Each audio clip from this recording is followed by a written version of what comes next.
Diaries of a Madman. By What Must I Do? Poster's note. This is a long chapter, just about 4 hours 20 minutes long. I am cutting it into 5 parts. And I will be posting the parts over the next 5 days. End poster's note. Chapter 199. Part 1 of 5. Author's note. Cadence equals passion. Twilight equals reason. Spike equals pride. Taya equals hope. Moonbeam/chrysalis equals love. Cod equals pain. Blaze equals rage. Luna equals fear. We have a Discord here, link in the chapter notes. They're working on art for a physical book copy now, if anyone's interested in joining the project. There are other people there who just chill and talk. End author's note.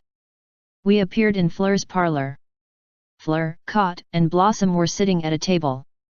Cot and Fleur had tea. Cot wasn't wearing gloves yet, so it was probably right before she got cursed. So, are we sure about our approach? Blossom asked. Once we kick this battle off, we won't be able to retreat even an inch. Retreat won't be necessary, Cot replied. We just need to be firm and unyielding. If we lose focus for even an instant, all will be lost. But as long as we can hold out, we can easily, if slowly, cut through her defenses. This battle may be one of the deciding ones, Fleur sighed. It'll be difficult and hard fought, but I'm sure we'll prevail. I admit I'm a little worried, but... Don't be, Cot said with a calm grin. You're leading the charge. If you show even a hint of weakness, she'll tear you to pieces. That's right, Blossom said, showing off her fangs with a cute smile of her own. You can't afford to worry or hesitate, Fleur. I know, she said, plopping her head down on the table. The teacups gently rattled. But making Nav compete is really gonna upset her. If she didn't want to compete, she shouldn't have suggested the idea, Blossom said. She didn't. Fleur said. He did. Nav already got herself turned into a noble lady. Should we really keep piling things like this onto her? Of course, Cot said. It's only natural for the great hero Nav to finally be lauded for her eternal beauty, as well. Aren't you concerned about making her unhappy? Fleur said. What kind of behavior is that, for a vassal? Nothing will ever make Nav happy, Cot said with a shrug. I mean, she doesn't even want to be alive, let alone forced to put up with all of us. To her, it's all just shades of grey anyway. And to me, if she's going to be miserable at home, she might as well be miserable while making a name for herself instead. As her vassal and blood servant, isn't that the best I could hope for? For some reason, all of that made Fleur look extremely alert. Blossom's head sank to the table instead. That's really depressing, Blossom quietly said. Indeed, it makes dealing with her almost impossible, Cot said. Ooh, will she be forced to smile at the pageant? She has the cutest fake smile. Doesn't want to be alive. Fleur slowly whispered. Yep, Cot replied with a nod. So, if we're done planning our strategy for the pageant, I was wondering if you could help me plan something else. Does it involve helping Nav? Fleur asked. And what was that about her not wanting to be alive? What do you mean? That statement has everything you need to know in it. And yes, my second plan does involve helping her. Do you know what a blood servant is? Is that a ghoul? Blossom asked. Don't tell me Nav got involved with another Vampani. Not that kind of blood servant, Fleur said, though her eyes didn't leave Cot. You mentioned earlier that you were Nav's blood servant. Doesn't that essentially mean that you're dedicating your family line to hers? Indeed, Cot said. Fleur, you've read all the available human literature, right? Was there any mention of such a thing in them? I'm afraid not. How well did you explain it to Nav before you pledged yourself? I didn't waste words explaining, because she just would have told me no.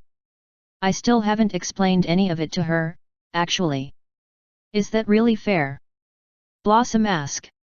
I mean, isn't that kinda like getting married, but without the consent? It was at the same time she asked me to become a vassal, Kot said. Is that not the pony version of a blood servant? It's the closest standard equivalent, from what I'm understanding, Fleur said. But vassals only pledge their own lives, not the lives of their offspring. Do you need us to help you tell Nav what she signed up for? No, I've already decided to reveal it little by little. She can't tell me not to have kittens for her if I do it without asking first. What I need help with is a little different. Is that really okay? Blossom slowly asked. Nav is essentially immortal, Kot said. That means I won't be able to serve her until her last breath. I must prepare the future generations to serve her while I still can. For now, I just need assistance seducing her. Blossom and Fleur stared at her in silence for a few seconds before they turned their gazes on each other. Finally, they both started giggling. Seduce her? That slut! Fleur said. That should be easy. Blossom said.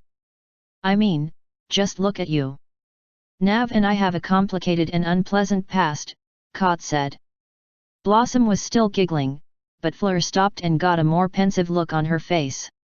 It's obviously pretty bad, if it means Nav won't sleep with you. But it couldn't be something unforgivable, or you wouldn't be a vassal. That means you can still manage it, I bet. Let's start with why you want to seduce her, Blossom said. What did the human literature have to say about human heat cycles? Kot asked. It never mentioned them, Fleur said. What about cities segregated by gender? There was some gender segregation, but it didn't have anything to do with heat cycles.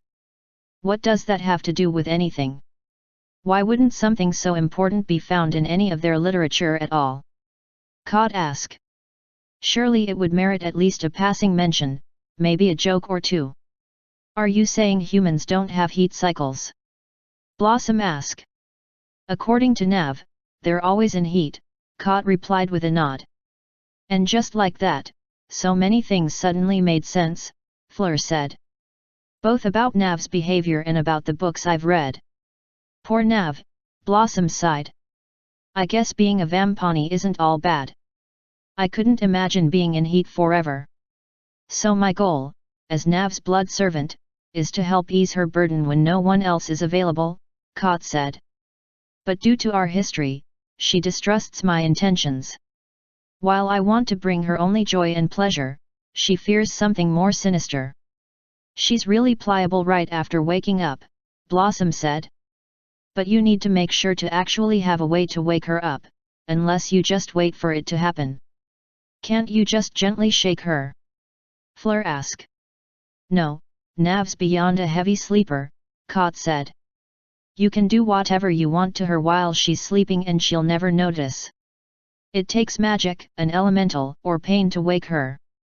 Surely you jest, Fleur said. That's just ridiculous. It's magical, actually, Blossom said. I talked it over with her elemental when I tried waking her last time. Apparently it's because she's part tree. I used to sneak into her room at night and cuddle with her, since Flo didn't mind, Kot said with a nod. But I have an elemental I can use to wake Nav up, so that's no problem. If it'll be while she's sleeping, I can use the opportunity to cuddle with her before Pa so she can't say no. Exactly, Fleur said with a nod. If Nav wakes up to your cute smile and warm grasp, I'm sure she'd realize you never meant harm. Are you sure that won't just scare her? Blossom asked. I mean, have you already tried talking this over with Nav? Of course, Kot replied. She said no. That's why I'm asking you for help. Shouldn't you just take the rejection? Blossom asked. I did take it.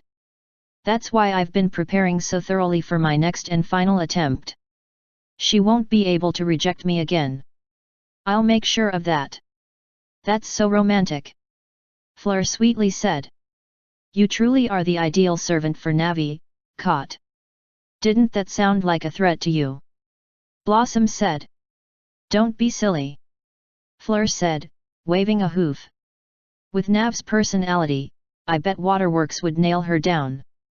Why don't you try crying a little, Cot? Ooh, that's a good idea, she said. I haven't tried poking at that weakness before. Breaking her might be easier than I thought. Fleur and Cot both started laughing while Blossom looked on in a mix of fear and confusion. With that, the memory finally went grey. We all stared at the silent scene for about a minute before I loudly sighed. God damn it!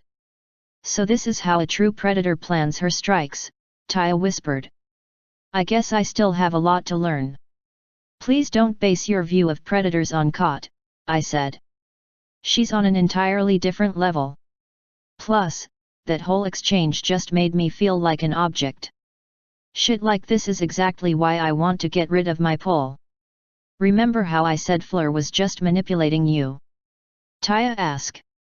Yeah. I knew we would be manipulating and using each other, but I wasn't expecting her to be so shameless about it. That said, I don't know if I can find it in me to hold it against any of them. Why not? Fear asked as she finally appeared. I knew Cot was crazy when I made her a vassal, so any of her bad behavior is basically on me by default, I said with a shrug. And agreeing to make her a blood servant without first asking what that meant was only asking for trouble. After everything I've seen, I can only say that I brought all of this on myself. I ignored my instincts telling me not to trust Cot. Because of that, she's tied to me so tightly there is no longer a way to remove her. And you aren't concerned about her working with Fleur against you? Reason asked, appearing next to Fear. Just as choosing to work with Cot was on me, so was choosing to work with Fleur, I replied. I knew they were both manipulative, deceitful monsters from the beginning. And they never would have found each other if I hadn't brought them together. It's no surprise that I was one of their favorite topics, and it's even less of a surprise that they were plotting against me. The only surprise here is how blatant they are about it. I thought Fleur was more subtle. So, what, you're just resigned to being surrounded by shitty people? Fear asked. I'm not surrounded by any people. All I have to work with are half fae, half animal. By definition, that means almost everyone is going to be shitty until I fix my pole. And even then, compared to what I consider normal, most of them will still be shitty. Cot and Fleur were shitty before they met you, Reason said. Are you sure you aren't just making excuses for them? Of course I'm just making excuses for them, I sighed. But what else can I do? I'm bound too closely to both of them now. I can't just cut them off. And without using the elementals, I can't unfuck their personalities directly. All I can do is fix myself, remove the pole, and try to set a better example so they can fix themselves. And then, when they finally die of old age, I can look back on what a huge mistake it was and resolve to make better choices in companions in the future. Until then, I have to take responsibility for Cot's insanity and deal with Fleur's fleurness. Unless we just use a water elemental to fix them, Taya said. I'm planning on talking to Cot about that. I don't think Fleur needs a lobotomy, though. If you choose to marry for love instead of power, would you ever consider Cot, assuming she wasn't insane? Reason asked. She definitely loves you, probably more than anyone else. If she wasn't so creepy, think how adorable she'd be. If she wasn't so creepy, she wouldn't be Cot, I said. Besides, the way my life is going, whoever I marry will probably be fine with Cot servicing me on the side. Whether or not I'm fine with it is something I'll have to decide later. So are we just gonna overlook Blossom in all this? Fear asked. She was the chosen one, I said. The one who was supposed to bring balance to Fleur and Cot. I think that might be asking a little too much, Taya said.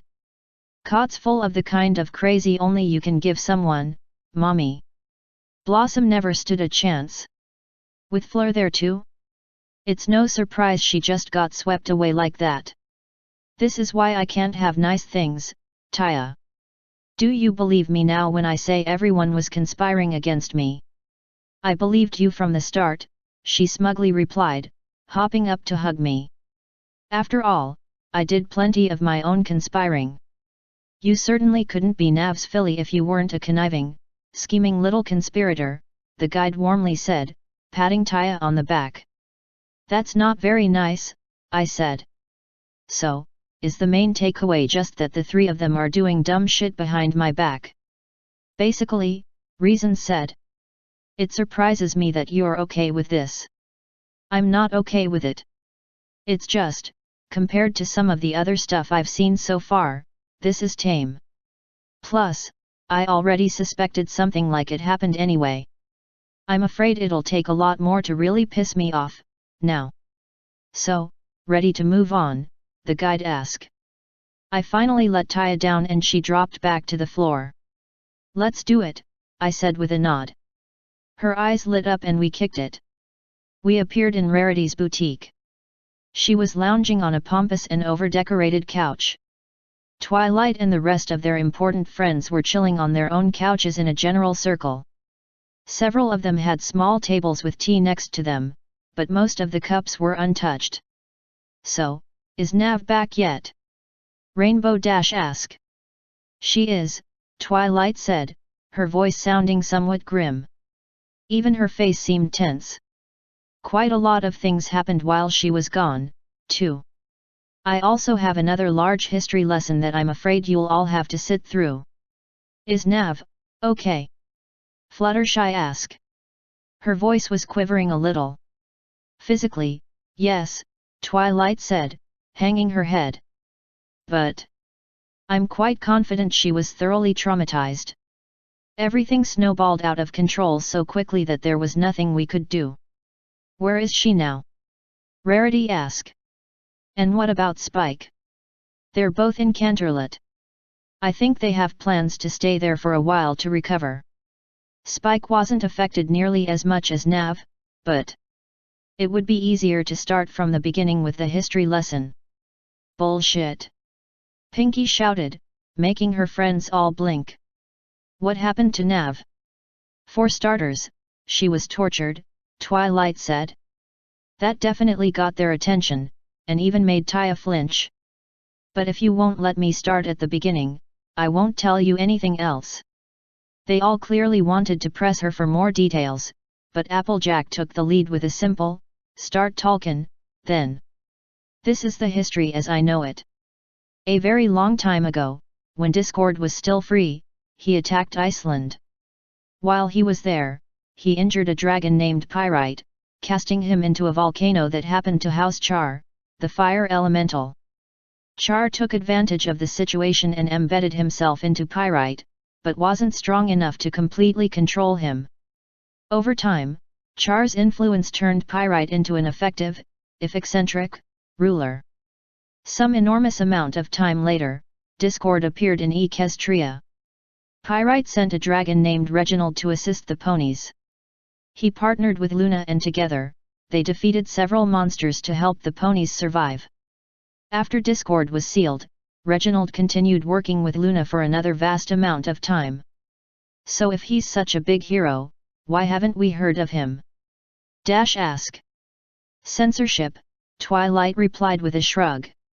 Celestia wanted to be the sole hero, so she got rid of all the history she didn't like, including what came next. Eventually, a powerful and influential dragon in Iceland named Bahamut started selling his own eggs to pirates. Reginald and Luna worked together to discover his crimes, but Bahamut used his influence to paint them as kidnappers of the egg they recovered. Pyrite knew the truth, but due to his condition, he couldn't convince enough dragons. In the end, Bahamut was advocating for a full-scale war against the ponies to cover up his crime. Was there no other proof they could find? Rarity asked. Surely there had to be something that could sway the tide. They had all the proof necessary to prove Bahamut was guilty, of course, Twilight said. But Nav learned a very important lesson on her trip. To dragons, strength is truth, and Bahamut was strong enough for dragons to flock to him. Evidence meant nothing to them. In the end, Reginald, Pyrite, Luna, and Celestia came up with a treaty. Unfortunately, the conditions of the treaty were sickening. In order to maintain the peace and to avoid a huge calamity that could risk entire continents, the dragons agreed to give the ponies one egg every 10 years as a hostage. That's evil! Fluttershy yelled. That seemed strange, since I'm pretty sure she was terrified of most dragons.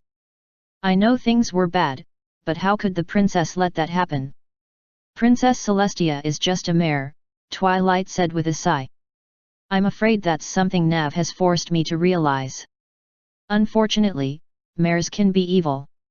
Another vast amount of time later, a certain naive filly was taking a certain magic test on a certain egg that happened to be a prisoner of war.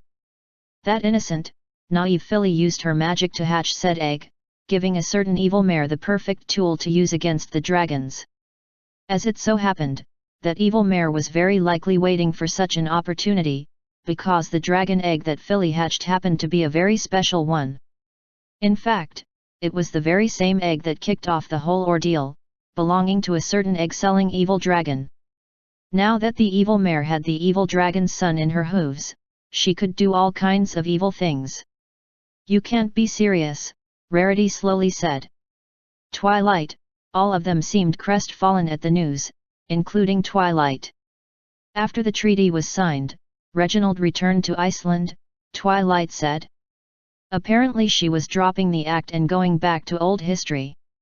While he was there, Bahamut and his forces ambushed him. Luna came to assist, but she could only barely fend them off. Celestia eventually came to her aid and rescued them both.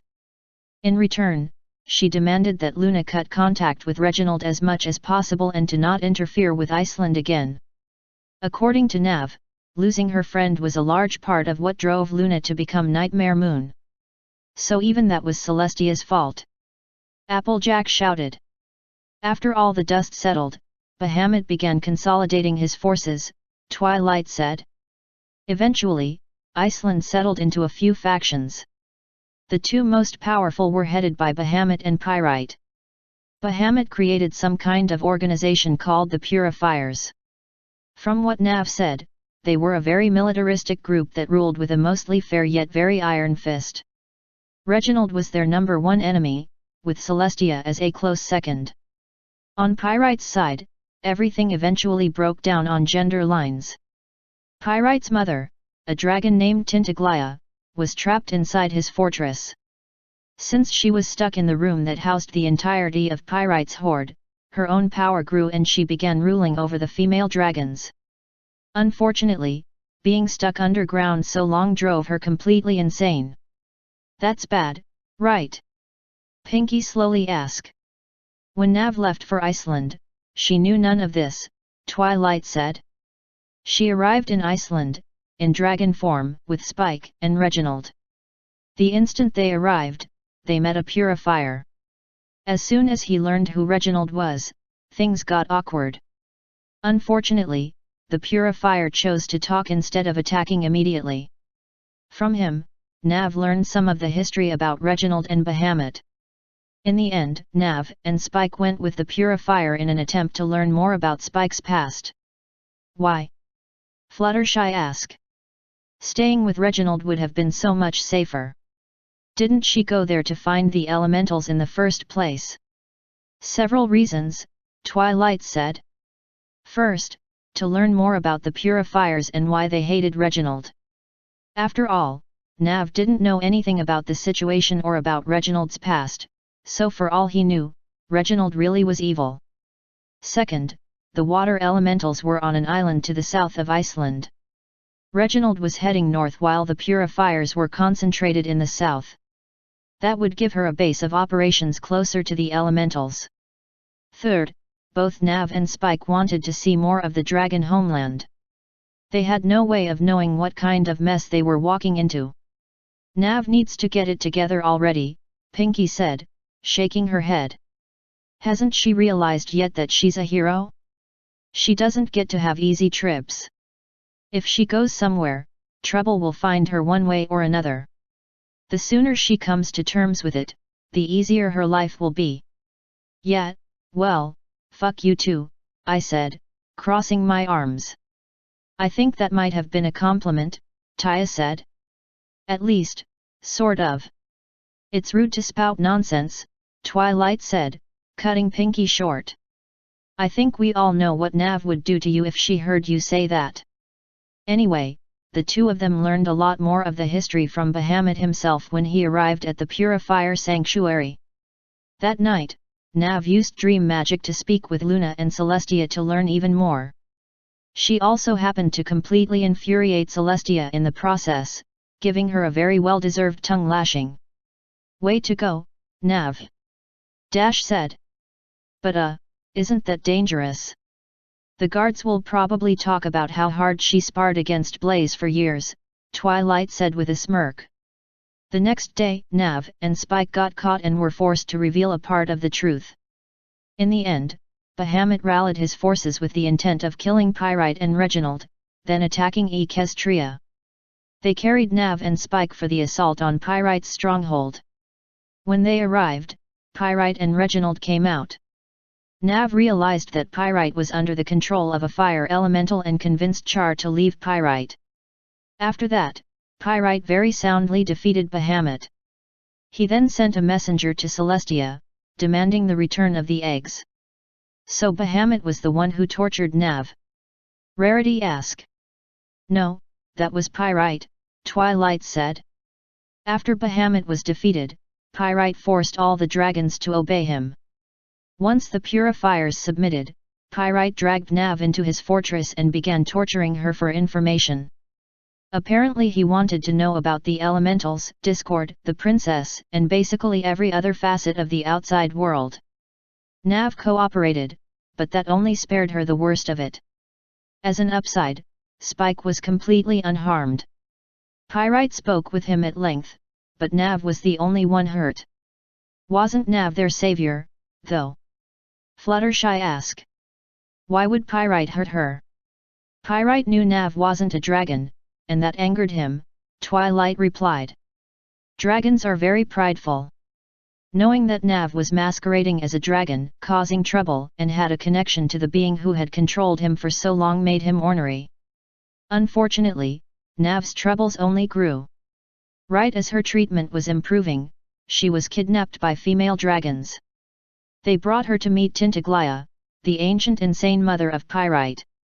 Did she torture her even more? Rarity quietly asked. Tintaglia was, as Nav put it, as stereotypically motherly as one could get, Twilight said. To the point where it was quite clearly past insanity. Honestly, I'm not entirely sure what she meant by that, but her voice sounded so cold and distant when she told me that I knew pressing for more information would be bad. I'm probably not supposed to tell you all this, but Nav described her as Fluttershy on steroids, mixed with more raw power than an entire herd of elephants, with a mind more full of screws and nuts than even Pinky's. No wonder she was traumatized, Dash muttered, glancing over at Pinky. The pinkest of ponies ignored it, thankfully. So after Nav was kidnapped and dragged to the most powerful dragon alive, Tintaglia adopted her on the spot, Twilight said. Everyone blinked and looked around, perhaps wondering if they heard that correctly. As thanks for saving her son's life, Tintaglia forced Nav to become her daughter. And appalled at Nav's treatment at Pyrite's claws, she forced Nav to stay in her chambers. There, she proceeded to spoil her new baby hatchling. Given her insanity, it didn't go so well. That's terrifying, Applejack said, shuddering. Poor Nav. I'm starting to feel sorry for Tintaglia, Rarity said. What was she even doing down there? Her mind may have started going before she was trapped, Twilight said. Char seems to have kept her around for some reason, but I'm not sure why. Given her power and mental state, he didn't want her roaming free. Somehow, he kept her in that chamber until she was too large to leave. Eventually, once all of the eggs had been gathered, Nav was allowed to leave her grasp. He somehow convinced Pyrite to allow the water elementals to free Char. Pyrite told them the truth about Spike's father. With that, they were finally allowed to return to Equestria. So why did Celestia just give the eggs back? Rarity asked. She knew she couldn't stand against Pyrite with his mind unshackled, Twilight said. While Nav was working in Iceland, I was working in Equestria. Kot and I broke into a few of Celestia's archives in search of more information to help Nav. Kot was using one of Nav's cursed items and it eventually backfired. She became cursed and we both ended up getting caught. Celestia imprisoned all of Nav's supporters, including me, in a time dilation field so Nav would have no way of contacting us. Because of that, I had no way of contacting her for several days and wasn't able to learn about most of this until it was too late to even offer a word of encouragement. I can't believe Celestia would imprison you, Fluttershy whispered, finally starting to cry. Kot's curse is simple, but debilitating, Twilight said. Both of her paws permanently alter anything or anyone they touch. She has to wear gloves at all times now. It also came with a huge mental shock, since apparently her mind got stuck in a labyrinth the moment she was hit by the curse. From what she told us, it was brutal. Be extremely cautious around her in the future, as it's possible she'll be even more volatile. She belongs in a padded cell, Pinky said. I don't know how Nav stands being around her. Ironic, coming from you. She's useful and sexy, Rarity said. Nav can probably ignore any underlying mental conditions given those two assets. And no matter how dangerous Kot may get, I have a feeling she would never disobey or hurt Nav. I can vouch for that, Dash said with a nod. She's crazy, but loyal to the bone. I can guarantee it. I guess if the element of loyalty says it, it's probably true. And for the last bit of news, Nav plans to buy a house to live in Canterlot, Twilight said. I'm not sure if she has one picked out yet, though. Given everything that happened, it's likely she'll spend most of her time there. If you want to see her, you'll have to visit. As soon as you have the address, let us know, Rarity said with a nod. I have a feeling Nav would never say a word unless we actually ask, after all. I think Nav might have bigger things on her mind, Applejack said. She's down and out right now. Is Celestia still upset? Absolutely, Twilight said.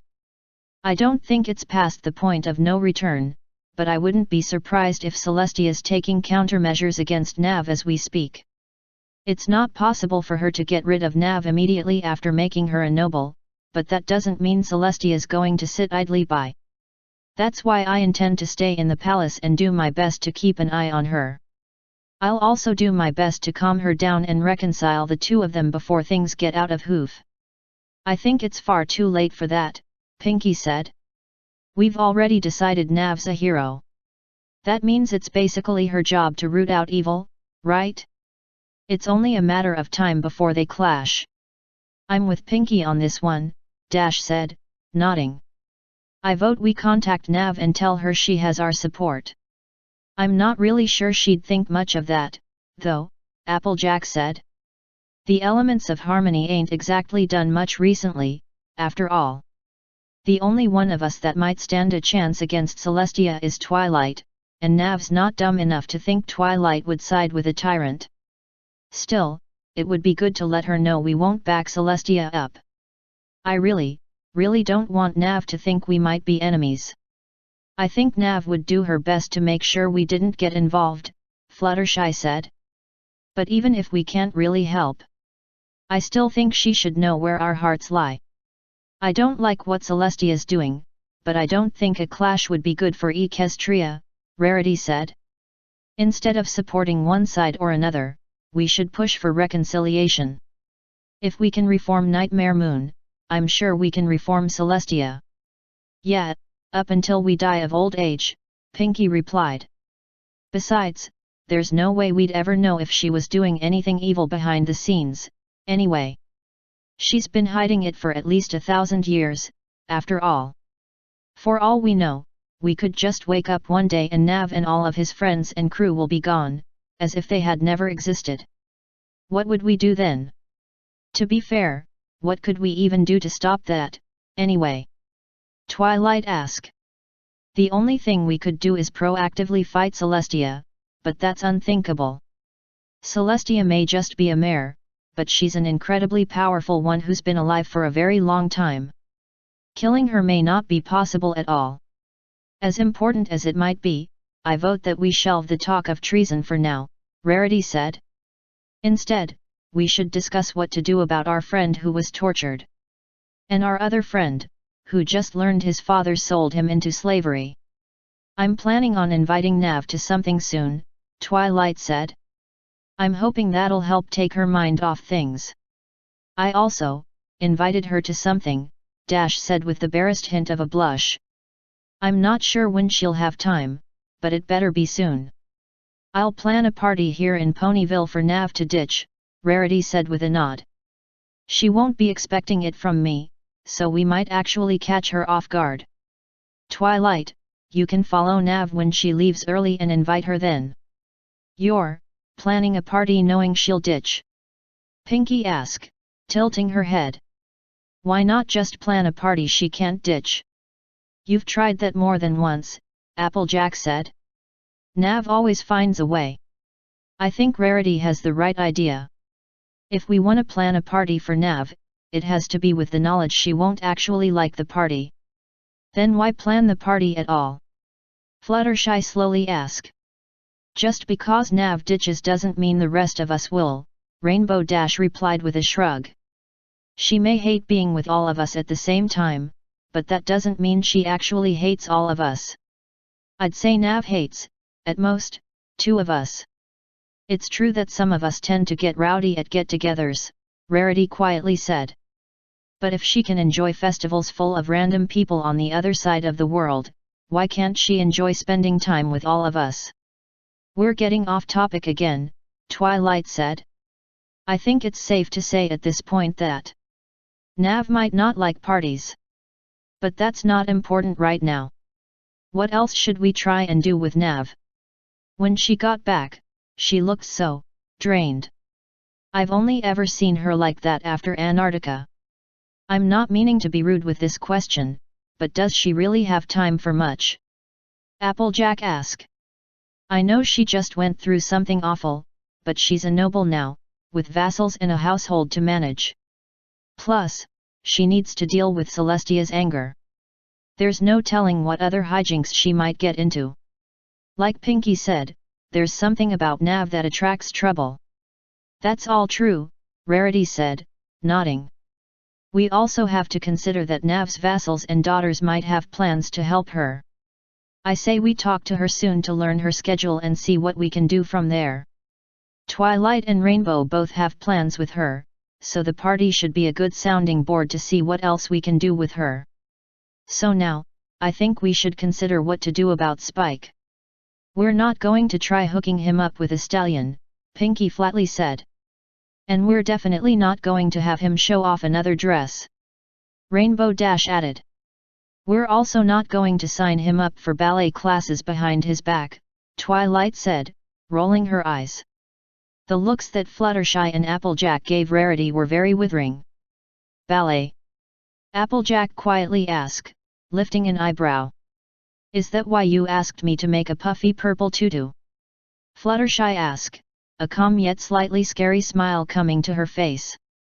Obviously we're not going to do any of those things, Rarity said, then loudly cleared her throat. Ahem. I was hoping you would help me come up with ideas, you see. Girls? I'm really not sure why you're all staring so intently at me. Apparently talking about Spike wasn't really relevant to me, so the memory finally went grey. Rarity was nervously sipping at her teacup while all of her friends glared at her. Planning parties you know I'm gonna ditch? I ask. That's some next level bullshit, right there. I've got something of a strange question, Taya said. Do you really even want to rule over Faye? Even without your pull, try to imagine putting up with others like them until the end of time. I mean, I do want you to be super famous and powerful and everything, but everything I'm seeing makes me hate everyone more and more. Fucking tell me about it, I sighed. To be honest, I really don't want to rule over any of the established kingdoms, precisely because a ton of people like these girls exist. Marrying Celestia would feel weird because we mind-wiped her, Gilda is too immature, and Moonbeam made a weird deal with Discord and lives underground. Ruling over the ponies would probably mean a bunch of pomp and ceremony, though I could use Celestia to get out of most of the nonsense. Marrying Gilda would probably involve the least headache when it comes to ruling, but it would also give me the least influence. It would also put me in charge of changing the minds of a proud, warlike race who don't want their princess to be married to a weird tree ape or to be making technology. Marrying Chrysalis would probably give me the most freedom. If I can be sure she's not being controlled by Discord and if I can convince her to move above ground, she'd be my first choice. If I'm going to live long, I'd like to have power to influence things. Unfortunately, in every case, I'd have to deal with annoying Fae. There are many different kinds of power, Pride said. You have money, and with the power of Jonathan, you have the ability to essentially build a city from the ground up in record time. Surely it wouldn't be that difficult to build a quarantine city for the humans you rescue. If you rule over it, you won't have to deal with Fae anymore.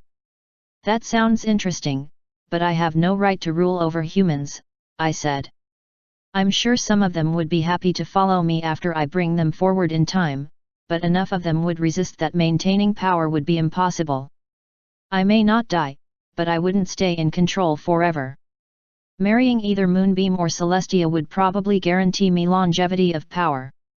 There are other ways to do that, too, Fear said, stepping out from behind Pride. But you've been holding back. You've been afraid to break the world. I don't know if afraid is the right word for it, I said. Some of the things I wanted to do were way too otherworldly for most people to accept right from the beginning. I wasn't really sure where to start. What do you mean? Taya asked. I listened in on some of Silver Quill's talks with Gord and Sketch about trading, I said. As it so happens, intercontinental trading is done mostly by trains, because they can hold so much weight. But there are a ton of places that it's hard for trains to reach, due to the geography and a few other factors. If I can make a fleet of airships, I can reach all of those places that usually have to be serviced by wagons. That fleet of airships can also be used to transport cargo across the ocean faster than any boat can. That means there's a ton of money to be made, if you can get the ships and crew. How's that so otherworldly? Taya asked. We're on an airship all the time. How many others have we seen out there? I ask. They're prohibitively expensive, even if you have a used sea boat. But if Jonathan can make engines like the one in that huge ship, he can help pump airships out on the side while they're building things for the Tartarus invasion. After that, I can build skydocks as warehouses in various trading hubs and use those to spread economic influence. There's also the golems, Pride said. Can't forget about those. If you can use runes to make all kinds of things, we can make a ton of stuff from my old world. I can use golems as labor to make train tracks in places no one else can work, giving me even more options for trade. I've got a ton of ideas to spread my influence without the use of royalty, Taya. Even spreading humanities books, art, and music has given me a ton of power and influence. Just a suggestion of mine sparked a mostly world-famous fashion show. I'm not really sure how money is power, but isn't that enough? Taya asked. Do you really want to rule over everyone with royal power? Not really, but it was the only thing I could think of to keep us both safe, I said. We've tamed all the major players around us, for now. And in doing so, I became a major player myself. But having the guaranteed backing of an actual state with real soldiers is almost enough for me to sell my hand in marriage. Add in all the other benefits from schmoozing around with royalty and it's finally enough. I really don't want to marry into power, but not marrying into power when I know I can might bite me in the ass later. It also ties you to a future that you won't be able to run from, Taya said. True. To be honest, I don't really have to get married. I just know that I can't keep slutting around all the time. If I'm going to date, I'm going to date with the purpose of getting married. Otherwise, I might as well just stick to a small number of fuck buddies. There are other types of power, Pride said. The element of magic would bring a prestige of its own, if you use it correctly. True. Marrying Twilight would link me to the magic and technology research community. But marrying her would just leave me in a permanent shadow, since I have no aptitude for magic and no real ability to make most tech. Well, no aptitude for magic yet, Taya said. That might change when you get a soul. True. And since any chance of marriage relies on me getting a soul, we might as well drop it until then. We keep going back to it and it keeps changing my mind. I'll obviously have to think about it for a while. Let's get back to actually discussing this memory. Good idea, Fear said with a nod. I hate being ignored. So, what's the point in spending time with those girls, again? I like some of them, I said, shrugging. But I do imagine time will be more limited in the future. I'm not sure how much time I'll have to spend with them, but I'll probably try and stay in contact with the ones I don't dislike. But to be honest, aside from Twilight, their lives only intersect with mine on the ship. I guess it's interesting to see their reactions to what happened. It's also fun to watch them slowly realize how much I hate parties. Otherwise, though, there really wasn't all that much here. Notice how none of them focused on your glory, Pride said. Of course not. They were too shocked to hear I was tortured to think about what I helped bring about. I helped unify Iceland. In doing so, I removed a growing thorn in the dragon's side by returning their eggs. That said, the whole journey was a train wreck from start to finish. I even literally murdered a guy. A lot of really important things happened, but I don't know if I can say I'm proud of it all. Especially since I got locked up in 2 different dungeons, plus tortured. Then, somehow worse, I was smothered by an insane, ancient dragoness. She's my grandmother now, right? Taya asked. Didn't you mention something about having to go see her again at some point? I really hope she forgets. Do you think Twilight still blames herself for hatching Spike's egg? I don't know if blame is the right word, Fear said. Twilight knows she was used and that what happened wasn't her fault. Of course, that doesn't stop her from feeling bad about it, but that's to be expected. She'll heal in time, Pride said with a shrug. What do you plan on doing with Spike's loyalty? Nothing in particular. I'm sure our friendship will prove bountiful in time, though. If I ever decide to start a bank, I don't think I'd want anyone other than a dragon in charge of it. Who else would have the time and greed to sit at the top of a ludicrous pile of wealth and still only think of ways to get more? A dragon has quite a lot of time to wait for a loan to be paid, after all. Isn't a dragon better for fighting? Taya asked. I think you're forgetting what's important, Mommy. No, you just haven't realized what's important yet because you're still a filly, I said. We're fighting a lot, now. Once I get enough money and power, I can get other people to fight for me. Finding ways to stack money on money, power on power, and influence on influence is more important than being able to fight, when you're looking on timescales in the hundreds to thousands of years. If I plan things correctly, in 100 or 200 years, there won't even be reasons to fight anymore. But that's so boring. Taya shouted. What's the point in planning for the future if you don't get to spend time with me? All I'm good for is murder.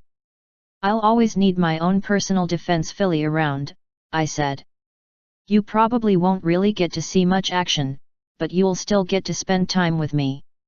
Besides, you're good at other things. Like, looking cute. And, magic in general, to be honest.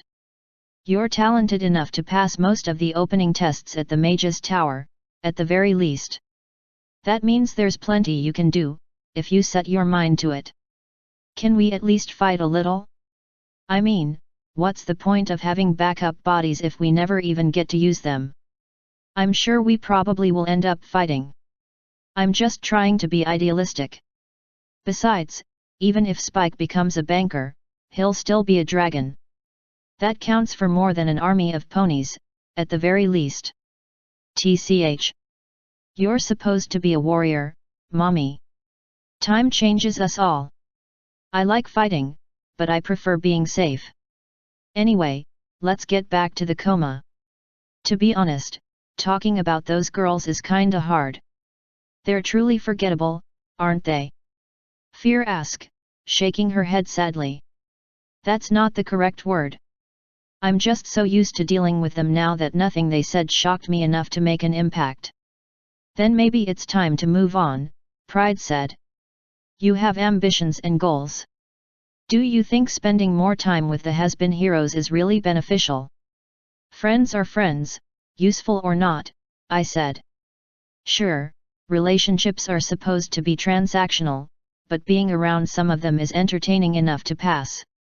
Besides, I'm pretty sure Rarity will let me help her plan out a clothing chain, as long as I promise to solely stay on the business side. That would give me another source of income and influence, plus help her out as well. Too late, Taya said. She's already using the money from Reginald's hoard to open a few new locations. Fair enough. It's probably not a good idea to mix business together with friendship, anyway. In that case, the only real use I have for most of the girls is to spend time with. That probably means I'll slowly drift apart from most of them in the future, but I guess that's the way of life. Most of them are boring or annoying anyway, Taya said. I'm much happier in Canterlot, living with our vassals. Agreed.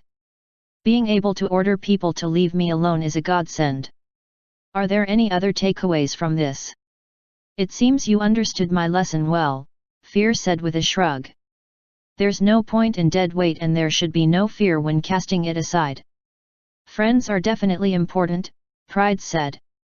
But remember that these 6 are particularly volatile examples of Fae. There's no shame in cutting contact because of how troublesome they are to be around. I don't necessarily agree, but I can see where you're both coming from, I said. Sure, they're annoying and mostly useless, but sometimes that's good to help my mind get off things. Just, not often. So I guess if that was the last bit, we can move on. As you desire, the guide said. Her eyes flashed and we moved forward in time. End of part 1.